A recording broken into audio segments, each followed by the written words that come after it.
दोस्तों, महाभारत में मौजूद कथा के अनुसार पांडव 5 भाई थे।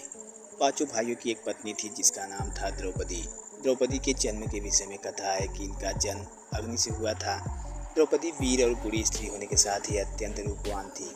इसलिए जब इनके पिता द्रुपद ने द्रौपदी की शादी के लिए स्वयंवर का आयोजन किया, तब भारतवर्ष के सभी राजे राजकुमार विवाह की अभिलाषा मन में लिए पांचाल पहुंच गए। पांडु पुत्र अर्जुन ने द्रौपदी का स्वयंवर जीता और कुंती के कहने पर द्रौपदी को पांचों पांडवों से विवाह करना पड़ा।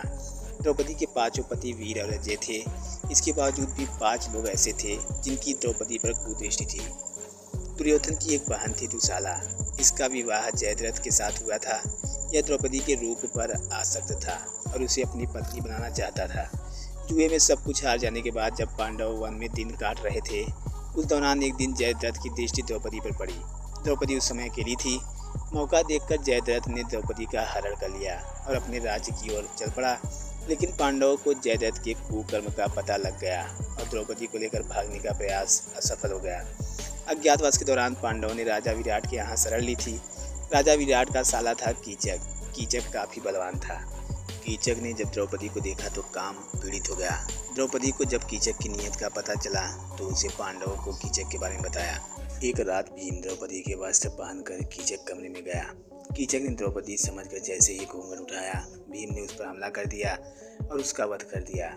कौरवों ने पांडवों को जुआ खेलने का आमंत्रण दिया और पांडवों को क्षत्रिय धर्म निभाने के लिए इस आमंत्रण को स्वीकार करना पड़ा। कौरवों ने छल से पांडवों को जुए में हरा दिया। जुए की बाजी में पांडव द्रौपदी को भी हार गए। बड़ी सभा में दुर्योधन के छोटे भाई दुशासन ने द्रौपदी का घोर अपमान किया। इसने दुर्योधन के कहने पर द्रौपदी का वस्त्र हरण करने का प्रयास किया, लेकिन भगवान श्री कृष्ण की कृपा से द्रौपदी की लाज बच गई और द्रौपदी का वस्त्र हरण नहीं हो सका। दुर्योधन का मित्र और अंगराज कर्ण की भी द्रौपदी पर दृष्टि सही नहीं थी। जिस समय द्रौपदी का स्वयंवर हुआ था, उस समय कर्ण भी द्रौपदी से विवाह की इच्छा से पांचाल आया था। जब कर्ण विवाह की शर्त पूरी करने के लिए आगे बढ़ा तो क्षत्रिय नहीं होने के कारण उसे स्वयंवर में भाग लेने से ही रोक दिया गया।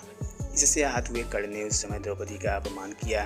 जब द्रौपदी को जुए में हारने के बाद सभा में लाया गया था, कर्ण ने द्रौपदी से कहा था, जो स्त्री 5 पतियों के साथ रहती है उसका मान क्या और अपमान क्या। महाभारत का खलनायक दुर्योधन को माना जाता है। दुर्योधन ने जुए बाजी हार जाने के बाद द्रौपदी को भरी सभा में बालों को खींचकर लाने का आदेश दिया था। इसी ने द्रौपदी को निर्वस्त्र करने की भी आज्ञा दी थी।